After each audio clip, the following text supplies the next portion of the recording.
Hello everyone, this is Bhavya Rampal, your trainer and guide for cracking all school teaching exams.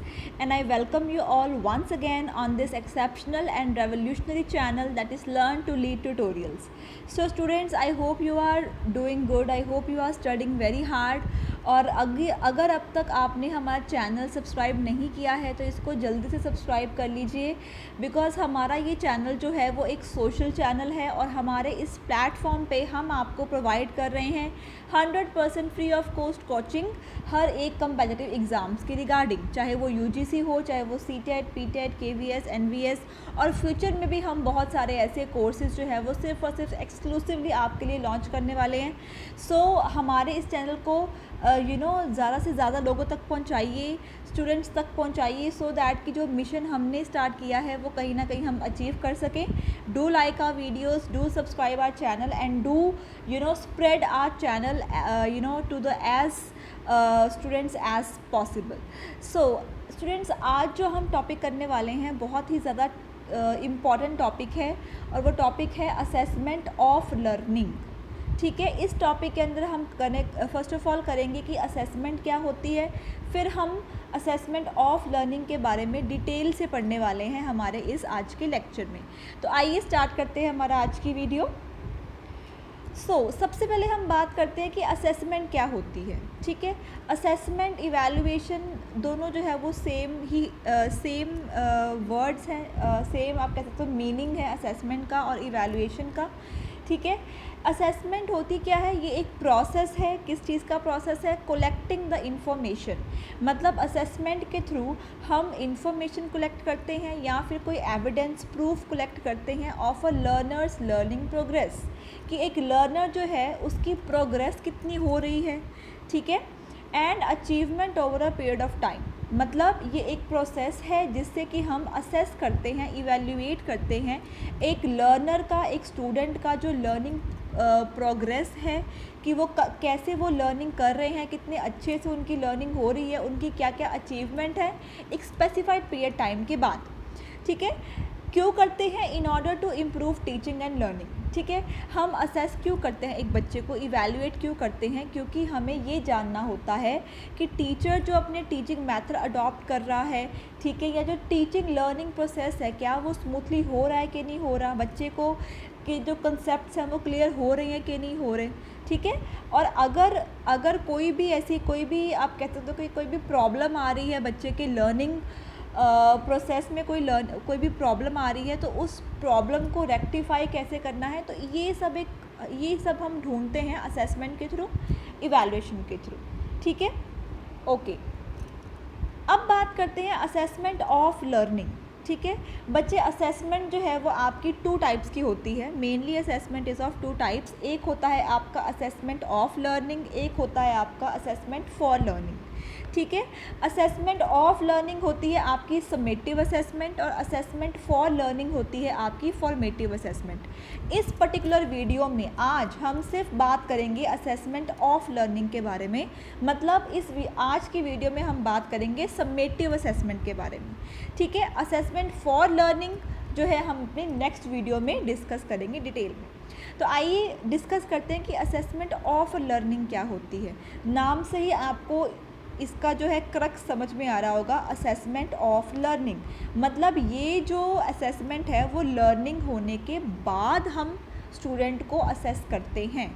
Of learning मतलब student की learning हो चुकी है, उसका teaching learning process जो है वो ख़त्म हो चुका है, और उस प्रोसेस के ख़त्म होने के बाद हम बच्चे को जो है असेस कर रहे हैं, उसको इवैल्यूएट कर रहे हैं.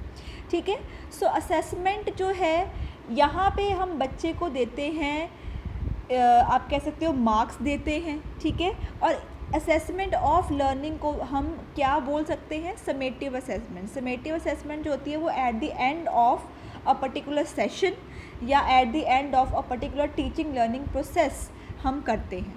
ठीक है, इसमें हम करते क्या है? Compares one students achievement with the standards. जो हमने एक स्टैंडर्ड फिक्स किया होता है देखो, हर एक टीचर जो है वो अपने हर एक बच्चे के लिए एक स्टैंडर्ड को मेंटेन करके रखती है, एक स्टैंडर्ड को फिक्स करती है कि आफ्टर 1 ईयर या आफ्टर 6 मंथ्स या आफ्टर 3 मंथ्स मैंने अपने बच्चे का ये स्टैंडर्ड फिक्स करना है, मेरे बच्चे को इतना जो है वो आ जाना चाहिए, ठीक है।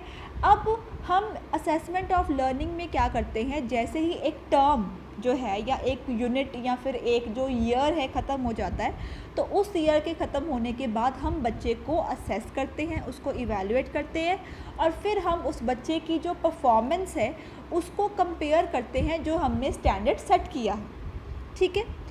So results can be communicated to the students and parents. Of course जो भी बच्चे की अचीवमेंट लेवल है, जो भी बच्चे का जो आप कह सकते हो जो अचीवमेंट है, ठीक है, ग्रेड्स हैं, जो मार्क्स हैं, वो जो है असेसमेंट ऑफ लर्निंग को इवैल्यूएट करने के बाद रिजल्ट्स जो हैं हम स्टूडेंट्स को भी बताते हैं और पेरेंट्स को भी बताते हैं। So it occurs at the end of the learning unit. बिल्कुल, मैंने आपको पहले ही बताया असेसमेंट ऑफ लर्निंग का मतलब क्या होता है, जब एक पर्टिकुलर टाइम पीरियड जो है आपका टीचिंग लर्निंग प्रोसेस का ख़त्म हो गया, ठीक है। अब वो पर्टिकुलर टाइम क्या हो सकता है, वो पर्टिकुलर टाइम एक 3 मंथ्स भी हो सकते हैं, 6 मंथ्स भी हो सकते हैं या 1 ईयर भी हो सकता है, ठीक है। सो नॉर्मली समेटिव असेसमेंट जो है वो पहले 1 ईयर के बाद होती थी, अब जो है वो 6 मंथ्स के सेमेस्टर के बाद होती है, ठीक है।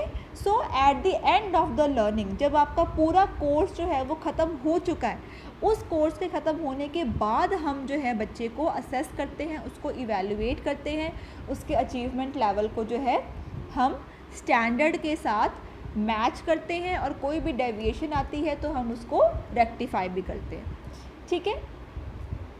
सो असेसमेंट ऑफ लर्निंग को हम समेटिव असेसमेंट भी बोलते हैं, generally taken by students at the end of a unit और semester to demonstrate the sum of what they have और हैव नॉट लर्नड, ठीक है। कि हम जो है समेटिव असेसमेंट या असेसमेंट ऑफ लर्निंग कब करते हैं, जब आपका एक यूनिट ख़त्म हो जाता है या फिर आपका सेमेस्टर ख़त्म हो जाता है या फिर आपका पूरा साल ख़त्म हो जाता है, ठीक है।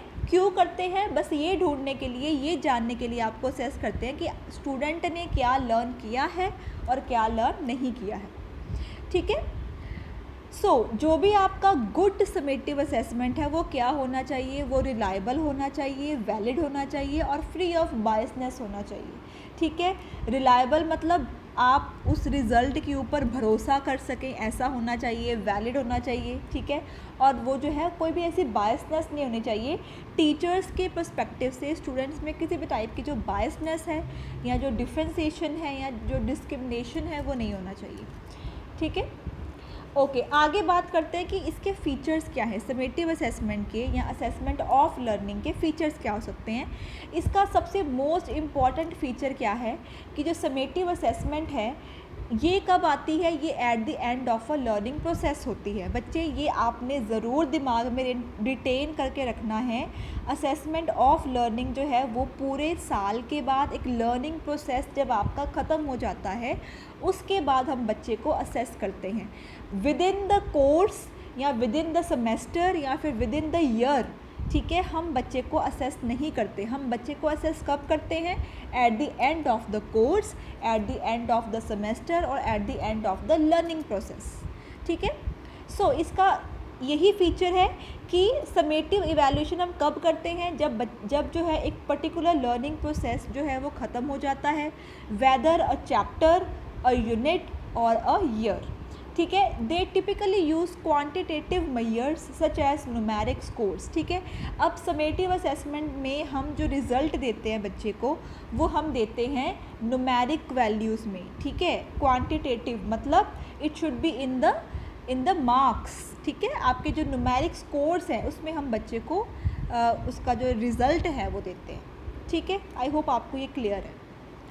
ओके, उसके बाद बात करते हैं असेसमेंट ऑफ लर्निंग के एम्स क्या हैं, ठीक है। सो फर्स्ट देखिए, to assess the learners achievement at the end of the teaching learning process. बिल्कुल, इसका एम, सबसे बेसिक एम क्या है कि हमने लर्नर की, स्टूडेंट की असेसमेंट करनी है कि उसका अचीवमेंट लेवल क्या है, और हम कब करते हैं, जब आपका टीचिंग लर्निंग प्रोसेस जो है वो ख़त्म हो जाता है, ठीक है। सेकंड देखिए, measures the learners attainment of specific objectives eight the end of a given period of time, कि एक पर्टिकुलर टाइम पीरियड के ख़त्म होने के बाद बच्चे का क्या अटेनमेंट लेवल है, बच्चे का क्या अचीवमेंट लेवल है, क्या बच्चे ने अपने गोल्स को आप कह सकते हो कि क्या उसने अपने गोल्स को अचीव किया है कि नहीं किया है, ये देखने के लिए भी हम जो है समेटिव असेसमेंट करते हैं। थर्ड देखिए, put light on the ultimate effectiveness of the overall process और training that is carried out. बिल्कुल, जो पूरा जो टीचिंग लर्निंग प्रोसेस है उसकी इफ़ेक्टिवनेस क्या है, ठीक है, जो भी बच्चे ने पढ़ा है, जो भी हमने बच्चे को कराया है, कितने हद तक बच्चे ने वो ग्रैब किया है, ठीक है, ये जानने के लिए हम असेसमेंट ऑफ लर्निंग करते हैं। Next is to benefit comparison, comparison करने के लिए, कंपैरिजन किस चीज़ का होता है, जो स्टैंडर्ड सेट किया है टीचर्स ने और जो बच्चे की एक्चुअल अचीवमेंट है, स्टैंडर्ड और एक्चुअल को जब हम कंपेयर करते हैं तो उसका क्या बेनिफिट निकल के आता है, उसको देखने के लिए हम आपका असेसमेंट ऑफ लर्निंग करते हैं। Next is to measure the effectiveness of curriculum, teaching methods and programmes. बिल्कुल, आपका जो सिलेबस है वो कितना इफ़ेक्टिव है, आपके टीचिंग मेथड्स कितने इफ़ेक्टिव हैं, ठीक है, जो प्रोग्राम्स यूज़ करके, ठीक है, जो टेक्निक्स यूज़ करके आप टीचिंग कर रहे हो वो कितने इफ़ेक्टिव हैं। तो उन सब की इफ़ेक्टिवनेस, आपके पूरे टीचिंग लर्निंग प्रोसेस की इफ़ेक्टिवनेस को जानने के लिए हम करते हैं आपकी समेटिव असेसमेंट या फिर असेसमेंट ऑफ लर्निंग। ओके, आगे बात करते हैं यूजेस ऑफ समेटिव असेसमेंट, ठीक है, क्या इसके बेनिफिट्स हैं, क्या इसके एडवांटेजेस हैं। फर्स्ट देखिए, they are useful for teachers in how they determine where their students are at in terms of whether or not standards are being met। सबसे पहले ये किसके लिए हेल्पफुल है, ये आपके टीचर्स के लिए बहुत हेल्पफुल है, ठीक है, बिकॉज टीचर्स ने ऑफ कोर्स अपने हर एक बच्चे के लिए कुछ ना कुछ उनके माइंड में स्टैंडर्ड्स होते हैं, ठीक है, उनके टीचर्स के भी कुछ ना कुछ गोल्स होते हैं। तो समेटिव असेसमेंट से ये टीचर्स के लिए यूज़फुल है क्योंकि उनको ये पता लग जाता है असेसमेंट करने के बाद कि बच्चा जो है वो कहाँ पे स्टैंड कर रहा है, ठीक है, बच्चे के जो गोल्स जो टीचर्स ने सेट किए हैं क्या वो अचीव हुए हैं, ठीक है। सो ये सब जानने के लिए टीचर्स के लिए बहुत हेल्पफुल है, ठीक है। नेक्स्ट देखिए, summative assessments also help with curriculum and school improvement. बिल्कुल, आपके सिलेबस को इम्प्रूव करने में, आपके स्कूल की मैनेजमेंट को इम्प्रूव करने में, ठीक है, जो समेटिव असेसमेंट है बहुत हेल्पफुल है। This type of assessment is most useful in determining the effectiveness of teaching techniques and strategies after a specific lesson such as unit और अ चैप्टर टेस्ट, ठीक है। मतलब अगर आपके टीचिंग मेथड में, ठीक है, अगर आपके टीचिंग मेथड में, टीचिंग टेक्निक्स में, स्ट्रैटेजीज़ में कोई भी आपको लगता है कि कोई भी लूप होल्स हैं, कोई भी ड्रॉबैक्स हैं, तो समेटिव असेसमेंट को करके हम उसको डायग्नोस कर सकते हैं, ठीक है, और उसके बाद हम उसको जो है रेमेडियल मेजर्स भी उसमें लगा सकते हैं, ठीक है। सो कहीं ना कहीं जो आपका असेसमेंट ऑफ लर्निंग है वो बच्चों के लिए भी बेनिफिशियल है, वो टीचर्स के लिए बेनिफिशियल है और वो स्कूल मैनेजमेंट के लिए भी बेनिफिशियल है, ठीक है। आई होप आपको इसके यूजेस क्लियर है। आगे बात करते हैं एग्जांपल्स ऑफ समेटिव असेसमेंट, ठीक है, कि असेसमेंट ऑफ लर्निंग हम कैसे कर सकते हैं, ठीक है। एंड ऑफ अ यूनिट और चैप्टर टेस्ट, अगर आपका कोई भी चैप्टर ख़त्म हो गया है या आपका कोई भी यूनिट ख़त्म हो गया है, ठीक है, तो आप यूनिट टेस्ट ले सकते हो या आप चैप्टर टेस्ट ले सकते हो। एंड ऑफ टर्म और सेमेस्टर एग्ज़ाम्स, बिल्कुल, अगर आपका सेमेस्टर ख़त्म हो गया है, 6 मंथ्स हो गए हैं, 6 मंथ का एक सेमेस्टर होता है, अगर आपका एक सेमेस्टर ख़त्म हो गया है तो आप सेमेस्टर टेस्ट, सेमेस्टर एग्ज़ाम्स ले सकते हो। स्टेट असेसमेंट्स, ठीक है, या फिर स्टेट असेसमेंट्स होते हैं, मतलब 1 साल के बाद जो है आप बच्चे को असेस कर सकते हो, ठीक है। Scores that are use for accountability such as the scores use for students report cards, ठीक है, और ये जो भी आपके टेस्ट के जो भी रिजल्ट हैं उसको आप प्रॉपर रिपोर्ट कार्ड्स में रिकॉर्ड करके मेंटेन करके जो है आप बच्चों को शो करते हो और अपने उनके पेरेंट्स को भी शो करते हो, ठीक है। सबसे मेन टॉपिक अब हम करने जा रहे हैं guiding principles in the assessment of learning. Assessment of learning को करने के लिए कौन से प्रिंसिपल्स को फॉलो करना चाहिए एक टीचर को, कौन से ऐसे प्रिंसिपल्स हैं जिनको यूज़ करके, जिनको फॉलो करके असेसमेंट ऑफ लर्निंग हो सकती है, ठीक है। सो आइए सिद्धांत पढ़ते हैं असेसमेंट ऑफ लर्निंग के, दैट इज़ समेटिव असेसमेंट के प्रिंसिपल्स पढ़ते हैं। ओके, सबसे पहला प्रिंसिपल है assessment of learning is an integral part of teaching learning process. बिल्कुल, जो आपका असेसमेंट ऑफ लर्निंग है वो बहुत ही इंटेग्रल पार्ट है, इनसेपरेबल पार्ट है टीचिंग लर्निंग प्रोसेस का। मतलब ये नहीं हो सकता कि आप बस बच्चों का लर्निंग बच्चों की हुई जा रही है और ऐसा नहीं होगा कि आप जो है उनकी असेसमेंट नहीं कर रहे हो। ठीक है, अगर आप सिर्फ बच्चे को पढ़ाई जा रहे हो लेकिन उसकी असेसमेंट नहीं कर रहे तो आपको पता ही नहीं लगेगा कि बच्चे का अचीवमेंट लेवल क्या हो गया, बच्चे को जो आप पढ़ा रहे हो उसको समझ में भी आ रहा है कि नहीं आ रहा। सो फर्स्ट प्रिंसिपल तो यही है कि ये असेसमेंट ऑफ लर्निंग जो है वो टीचिंग लर्निंग प्रोसेस का इंटेग्रल पार्ट है, इनसेपरेबल पार्ट है। तो हमें जो है असेसमेंट ऑफ लर्निंग जो है एक स्पेसिफाइड पीरियड ऑफ टाइम के बाद जो है करनी पड़ती है इन ऑर्डर टू चेक कि how a student achievement level is increasing और डिक्रीजिंग। ठीक है, नेक्स्ट सेकंड देखिए, assessment tool should match with performance objective. बिल्कुल, जो भी आप टूल चूज़ कर रहे हो असेसमेंट ऑफ लर्निंग करने का, चाहे आप चैप्टर टेस्ट ले रहे हो, चाहे आप सेमेस्टर टेस्ट ले रहे हो, चाहे आप ईयरली टेस्ट ले रहे हो, जो भी आपका टूल है असेसमेंट ऑफ लर्निंग का वो आपके परफॉर्मेंस ऑब्जेक्टिव के साथ मैच होना चाहिए।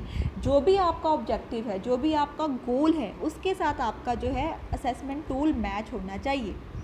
ठीक है, there should be a balance between the assessment tool and your performance objective। ठीक है, थर्ड देखिए, the result of assessment must be fed back to the learners। मतलब आपने जो भी असेसमेंट करी है अपने स्टूडेंट्स की वो जो है प्रॉपर वे में लर्नर्स तक पहुंचनी चाहिए। लर्नर्स को देखिए, लर्नर्स के भी अपने कुछ गोल्स होते हैं, स्टूडेंट्स के भी अपने कुछ ना कुछ गोल्स होते हैं। ठीक है, तो स्टूडेंट्स को भी ये जानने का पूरा राइट बनता है कि जो उन्होंने एग्ज़ाम्स दिए हैं उसी उन एग्ज़ाम्स का रिज़ल्ट क्या आया। ठीक है, सो दैट कि वो भी कहीं ना कहीं अपने गोल्स को दोबारा से सेट कर सकें। ठीक है, या वो भी देख सकें कि जो स्टूडेंट्स ने अपने गोल सेट किए थे क्या वो अपने गोल्स को अचीव करने में जो है वो सक्सेसफुल हुए हैं या नहीं हुए। ठीक है, तो जो भी आपका असेसमेंट ऑफ लर्निंग का जो भी रिज़ल्ट है वो आपने प्रॉपर वे से लर्नर्स को भी बताना है, उनके पेरेंट्स को भी बताना है। ठीक है, नेक्स्ट, इन assessing learning teachers must consider learners learning styles. बहुत इंपॉर्टेंट पॉइंट है ये कि जब भी आप बच्चों को, जब भी आप लर्नर को, स्टूडेंट्स को असेस कर रहे हैं तो टीचर को कुछ बातों का ध्यान जो है रखना चाहिए। सबसे पहली बात क्या है, उनकी लर्निंग स्टाइल्स को ध्यान में रखना चाहिए। ठीक है, कि कौन से स्टाइल्स में वो जो स्टूडेंट्स है वो बहुत ज़्यादा आप कह सकते हो कि सहज महसूस उनको होता है। ठीक है, कौन से ऐसे स्टाइल में वो कंफर्टेबल हैं। ठीक है, तो असेसिंग करने में टीचर को एक तो स्टूडेंट्स का लर्निंग स्टाइल ध्यान में रखना चाहिए। ठीक है, और जो उनके मल्टीपल इंटेलिजेंस का जो कॉन्सेप्ट है वो भी ध्यान में रखना चाहिए। And so must come up with variety of ways of assessing learning. ठीक है, सो ये सब चीज़ों को ध्यान में रखते हुए डिफरेंट असेसिंग टूल्स, ठीक है, लाकर उनको जो है असेस करना चाहिए। ठीक है, मतलब इस पूरे पॉइंट का मतलब क्या है कि while assessing the learners, teachers जो है उसको कंसीडर करना चाहिए लर्नर्स का लर्निंग स्टाइल्स और लर्नर्स की इंटेलिजेंसेस। ठीक है, सो दैट कि वो जो है लर्नर्स को डिफरेंट तरह से असेस कर सकें, उनकी लर्निंग को असेस कर सकें। ठीक है, next is to contribute to the building of the culture of the success in the school, it is pedagogically sound that in our assessment techniques we give some positive feedback along with not so good ones। ठीक है, इसका मतलब क्या है, जब बच्चे को आप असेस कर रहे हो, असेसमेंट ऑफ लर्निंग जब आप बच्चे की कर रहे हो तो ज़रूरी नहीं है कि आप सिर्फ बच्चे के नेगेटिव पॉइंट्स को ही हाईलाइट कर रहे हो अपने रिपोर्ट कार्ड में या अपनी रिपोर्ट में। आप सिर्फ बच्चे के नेगेटिव पॉइंट्स को हाईलाइट नहीं करोगे, उसके साथ साथ आप बच्चे के पॉजिटिव पॉइंट्स को भी हाईलाइट करोगे। क्योंकि अगर हम सिर्फ और सिर्फ बच्चे के नेगेटिव पॉइंट्स को ही हाईलाइट करी जा रहे हैं तो कहीं ना कहीं बच्चा जो है वो डीमोटिवेट हो जाएगा। ठीक है, तो हमारा जो असेसमेंट प्रोसेस है उसका ये मोटिव तो नहीं होता कि हमने बच्चे को डीमोटिवेट करना है। ठीक है, हमारे असेसमेंट का जो आप कह सकते हो गोल क्या होता है कि बच्चे को जो है मोटिवेट करें, उसको और भी इम्प्रूव करने के लिए हम मोटिवेट करें। सो जो भी हम अगर हम चाहते हैं कि हमारा जो असेसमेंट प्रोसेस है वो स्मूथली रन करे, तो हमने अपनी असेसमेंट टेक्निक में सिर्फ और सिर्फ नेगेटिव पॉइंट्स को हाईलाइट नहीं करना, हमने बच्चे की पॉजिटिव पॉइंट्स को भी हाईलाइट करना है। ठीक है, इसी तरह से जो हमारी असेसमेंट ऑफ लर्निंग है वो फ्रूटफुल हो पाएगी, अदरवाइज वो फ्रूटफुल नहीं हो पाएगी। ठीक है, okay. Emphasise on self assessment, बिल्कुल बच्चे को हमने यहाँ पर बच्चे को एम्फसाइज करना है कि वो अपनी सेल्फ असेसमेंट भी करे। ऑफ कोर्स मैंने आपको पहले भी ये बात बोली है कि बच्चे के भी अपने कोई ना कोई गोल्स होते हैं।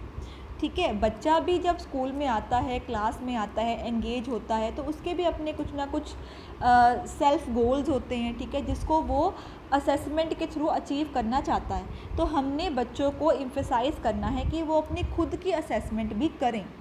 ठीक है, at a particular time period और at a particular interval of time वो अपनी सेल्फ असेसमेंट भी खुद कर सकते हैं।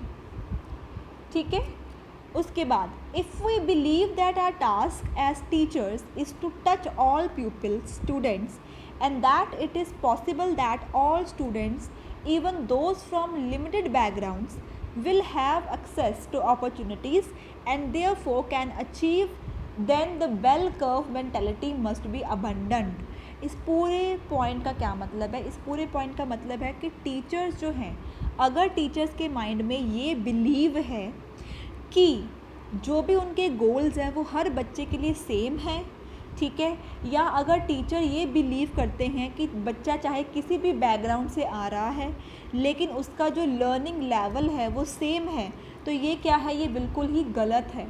अगर टीचर्स ये सोचते हैं कि हर बच्चे की अचीवमेंट लेवल जो है वो सेम होगा, तो ये भी गलत है।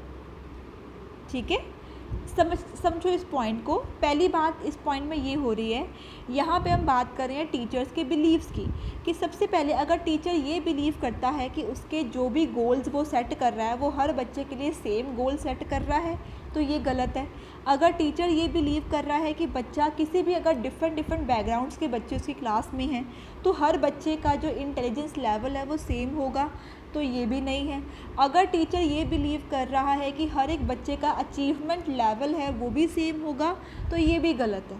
ठीक है, हमें यहाँ पे जो हमारी बेल कर्व मेंटालिटी है, ठीक है, उसको हमने बिल्कुल ही छोड़ना होगा, क्योंकि असेसमेंट ऑफ लर्निंग का रिज़ल्ट जो है वो डिफरेंट हो सकता है। डिफरेंट बैकग्राउंड के बच्चे जो है वो डिफरेंटली परफॉर्म कर सकते हैं। ठीक है, बच्चों का जो अचीवमेंट लेवल है वो भी डिफरेंट हो सकता है। तो जो टीचर्स के ये जो बिलीव्स हैं उनको हमें साइड पे रख के जो है बच्चे की असेसमेंट ऑफ लर्निंग करनी होगी, तभी जो है हम लोग जो है बेटर रिजल्ट्स जो हैं वो दे पाएंगे, बच्चे को भी, पेरेंट्स को भी, और जो हमारा लर्निंग प्रोसेस है वो भी फ्रूटफुल हो पाएगा, असेसमेंट भी अच्छे से हो पाएगी। ठीक है, next, assessment of learning should never be used as punishment और एज अ डिसिप्लिनरी मेजर। बिल्कुल, असेसमेंट ऑफ लर्निंग का ये बिल्कुल भी प्रिंसिपल नहीं है कि इसके थ्रू आप जो है बच्चे को पनिशमेंट दो या आप जो है इसके थ्रू डिसिप्लिन का एक मेजर इसको लेके मानो। ठीक है, मतलब असेसमेंट ऑफ लर्निंग का एक मेन गोल क्या है कि बच्चे के जो वीक पॉइंट्स है उसको डायग्नोस करना, बच्चे की जो अचीवमेंट लेवल है उसको डायग्नोस करना। ठीक है, बच्चे की पूरी इवैल्यूएशन करना एक पर्टिकुलर टर्म के बाद। लेकिन असेसमेंट ऑफ लर्निंग में कभी भी पनिशमेंट इंक्लूड नहीं होती और ना ही ये एक आपका डिसिप्लिनरी मेजर है। ठीक है, लास्ट देखिए, result of learning assessment must be communicated regularly and clearly to the parents. बिल्कुल, पेरेंट्स के भी कुछ गोल्स होते हैं अपने बच्चों को लेके। ठीक है, तो जो भी आपका असेसमेंट ऑफ लर्निंग का जो भी रिज़ल्ट है, जो भी रिपोर्ट कार्ड है, वो जो है रेगुलरली कम्युनिकेट होना चाहिए बच्चों के पेरेंट्स के साथ। ठीक है, सो दैट कि जो पेरेंट्स है वो भी अपने लेवल पे बच्चों के जो गोल्स सेट कर सके और बच्चे को जो है वो गाइड कर सके। ठीक है। आई होप आपको सभी प्रिंसिपल्स क्लियर हैं। अगर ये प्रिंसिपल्स आप फॉलो कर रहे हो तो आपका जो असेसमेंट ऑफ लर्निंग का प्रोसेस है वो फ्रूटफुल रहेगा, 101% फ्रूटफुल रहेगा। ठीक है, आगे बात करते हैं, ये हमारा आज का लास्ट टॉपिक है, बात करते हैं डिसएडवांटेज ऑफ समेटिव असेसमेंट। ठीक है, अब असेसमेंट ऑफ लर्निंग का या समेटिव असेसमेंट के कुछ ड्रॉबैक्स भी होते हैं, वो कौन से होते हैं जान लेते हैं। Not all students perform to their full potential under exam condition. बिल्कुल, अब देखिए जो आपका समेटिव असेसमेंट है वो कब होता है, एक पर्टिकुलर लर्निंग प्रोसेस के ख़त्म होने के बाद होता है। इसका मतलब बच्चे के माइंड में कहीं ना कहीं एग्ज़ाम फेयर या एग्ज़ाम बर्डन जो है वो बच्चे के माइंड में आ सकता है। ठीक है, तो इस वजह से हो सकता है कि बच्चा जो है वो अच्छे से परफॉर्म ना कर पाए, तो ये इसकी एक डिसएडवांटेज है। नेक्स्ट देखिए, previous test influence a teacher appraisal of current ability and self expectation. बिल्कुल, जो प्रीवियस टेस्ट हैं, ठीक है, वो आप कह सकते हो सिंपल सी बात है, टीचर बायसनेस यहाँ पे हो सकती है। ठीक है, यहाँ पे इस पॉइंट का मतलब क्या है कि टीचर जो है वो बायस हो सकते हैं बच्चे की पिछले परफॉर्मेंस को देख के। ठीक है, वो आज जो उनकी इवैल्यूएशन कर रहे हैं, असेसमेंट कर रहे हैं, कहीं ना कहीं टीचर जो है वहाँ पे बायसनेस क्रिएट कर सकते हैं, तो ये इसका एक डिसएडवांटेज हो गया।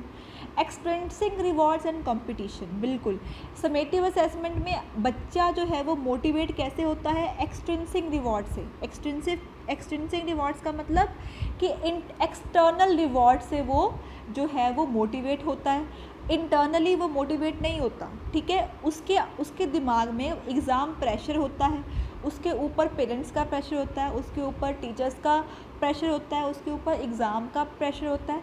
ठीक है, तो ये जो है उसको नेगेटिवली मोटिवेट करता है बच्चे को। और ऑफ कोर्स इसमें कंपटीशन भी बहुत होता है। बच्चे अब ये भी हो सकता है कि क्लास में बहुत ही इंटेलिजेंट बच्चे हों। ठीक है, तो इंटेलिजेंट बच्चों में भी आपस में जो है वो एक नेगेटिव कंपटीशन जो है वो खड़ा हो सकता है। तो कहीं ना कहीं जो कंपटीशन की जो भावना है वो बच्चों में आ सकती है और ये जो है बच्चों को नेगेटिवली जो है अफेक्ट कर सकती है। तो ये कुछ डिसएडवांटेजेस हैं हमारे समेटिव असेसमेंट के और असेसमेंट ऑफ लर्निंग के।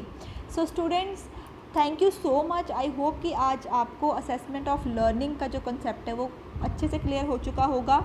ठीक है, सो कल मैं आपके लिए वीडियो लेके आऊँगी, उसमें हम डिस्कस करेंगे असेसमेंट फॉर लर्निंग। मतलब कल हम बात करेंगे हमारी फॉर्मेटिव असेसमेंट के बारे में। ठीक है, डिटेल में कंसेप्ट करेंगे हम कल।